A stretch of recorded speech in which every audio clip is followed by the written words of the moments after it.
I don't want to be a spoiler. We're going to go over the results in a second. But Tony Khan was voted as best booker. Nobody who has ever booked, nobody who has ever worked with a booker, and being honest, and nobody who has ever seen professional wrestling presented in any type of legitimate, proper fashion would vote for Tony Khan as a booker, much less the best booker, because it's rotten. And nobody will tell him because he's the boss. But in a secret ballot, no. So what you've got is you've got an audience of people that are primarily now reading Dave's newsletter that have never seen wrestling the way the wrestling that he was writing about 25 and 30 years ago, and thinks this is the way it's supposed to be.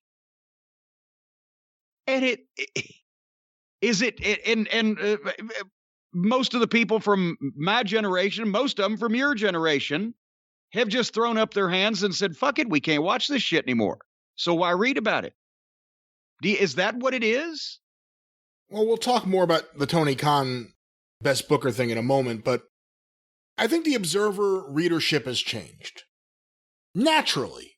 You know, I mean, it's a different time period. You get new people coming in. You get older people saying, I'm not really interested anymore. Maybe they only want the historical stuff. I heard from a lot of people years ago that got turned off by all the MMA stuff. You know, I mean, there's different reasons people come and go. He did go heavily into MMA, which was drier than, in a lot of cases, than reading about wrestling. Right. But there was at a period of time where there wasn't much wrestling. That's true. It seems like there's less MMA now because it's an alternative to WWE.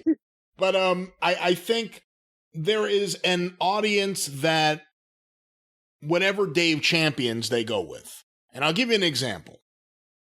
I actually recently spoke about this with someone who knows Dave really well. And we were talking about the Hall of Fame, not to relitigate this, and Kenny Omega going in. And we both had the same thought, which was Kenny Omega wouldn't have gone in if Dave hadn't been the one to say he's the best wrestler in the world, he's having the best matches, 7 stars. If none of that had happened and he just said, 5-star match, really good at the Tokyo Dome, he probably wouldn't have gone into the Hall of Fame, but Dave pushed him to another level compared to everything before him. And I think with the awards, you know, Dave will push back and say that, you know, if you say that he doesn't criticize AEW, you don't read the newsletter. I read the newsletter. I've read every one of them. And I think the pushback on AEW when they do bad stuff is nowhere near what it has been in the past or even recently when it comes to WWE doing bad stuff or anyone or Impact or TNA in the past. The pushback on AEW is very, very different. Now this goes into the Tony Khan being best booker. It wasn't a year where there were a lot of bookers. There were less wrestling shows and there weren't a lot of bookers and the ones who were there weren't doing anything special. So in that way, in a sense, yeah, I can kind of see it. You know, I mean, no disrespect to Sherry Martel. Sherry Martel won Manager of the year you weren't managing. There wasn't a lot of competition. Heenan was retired primarily by that point.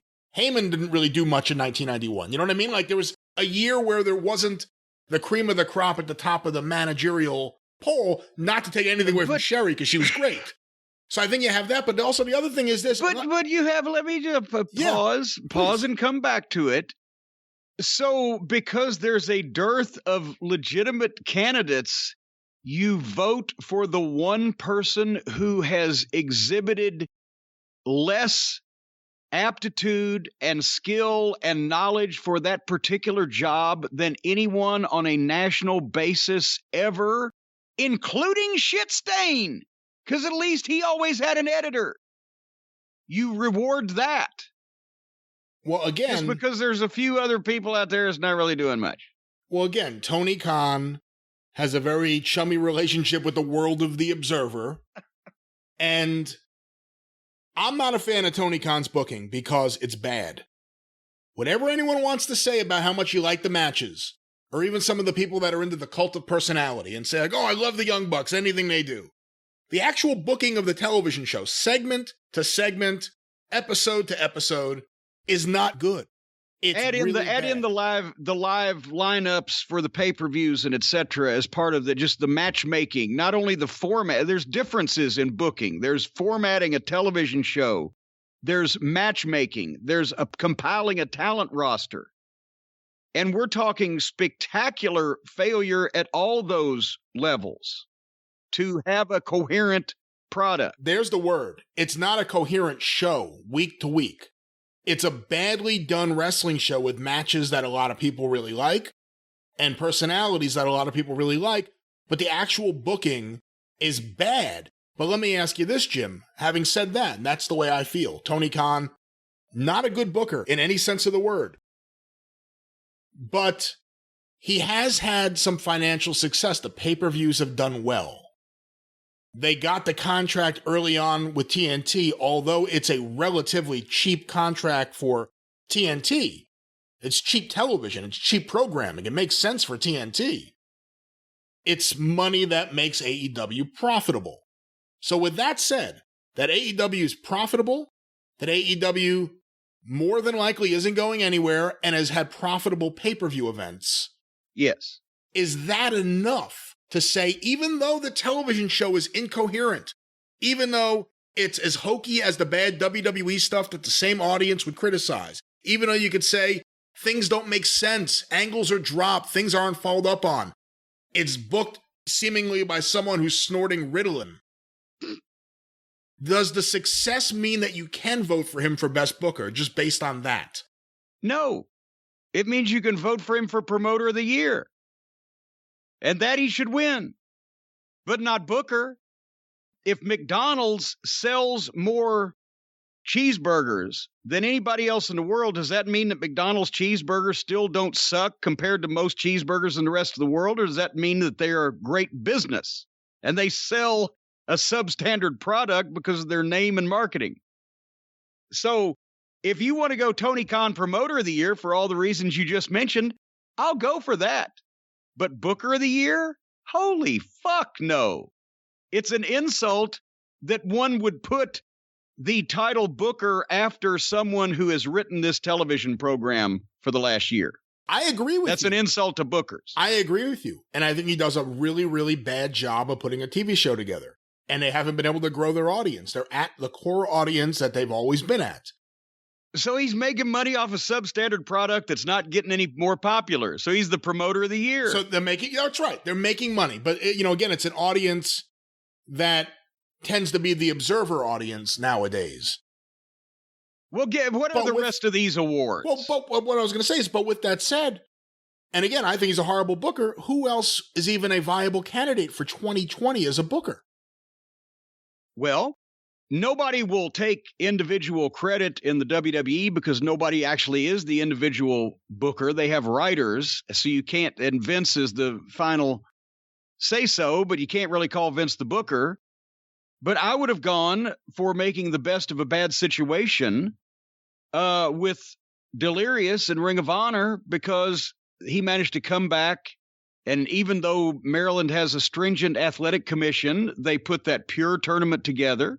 They did their television. They didn't, from what that I saw, do any insulting bullshit. And it was a nice product. I don't know what they're doing in Japan because I don't follow it. But the Japanese always do well.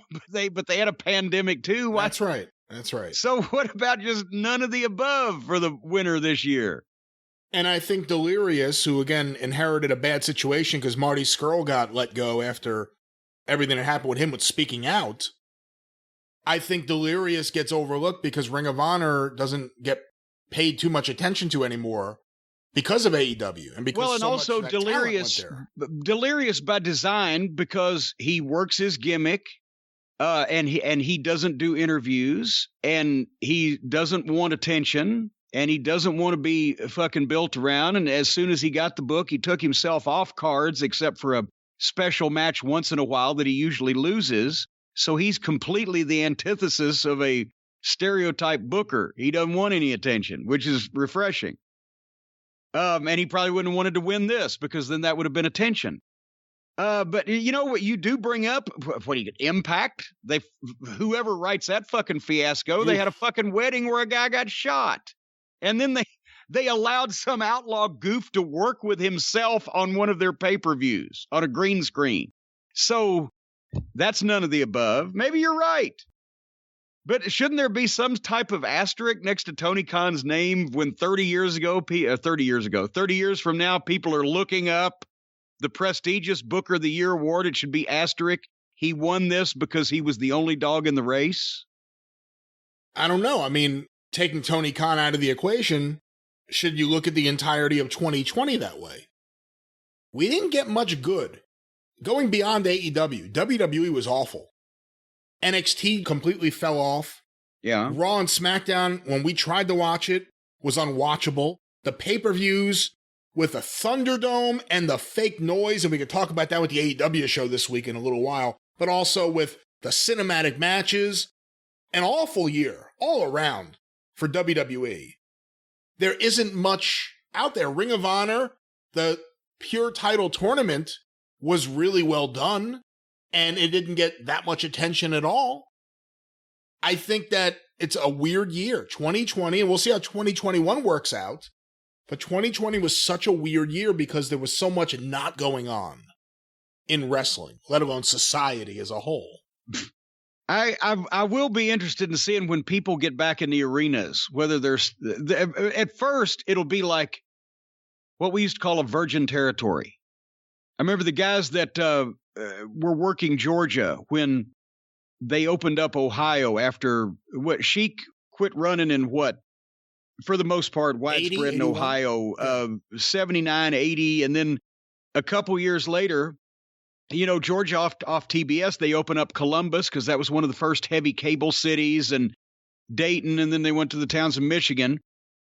And the guys that were on the card said it was virgin territory. You won that first match, they locked up and grabbed a headlock. The people popped because they hadn't seen anything in so long. So the crowds are going to be easy, one would think, when they're finally allowed to be back at whatever capacity and, you know, pretty much close to normal. And then the question is going to be, are these guys smart enough to do less because the people are reacting more and not run off and leave them? Because that's a second lesson I learned. The first one was virgin territory. They'll pop on shit because they haven't seen it and they're starved for it.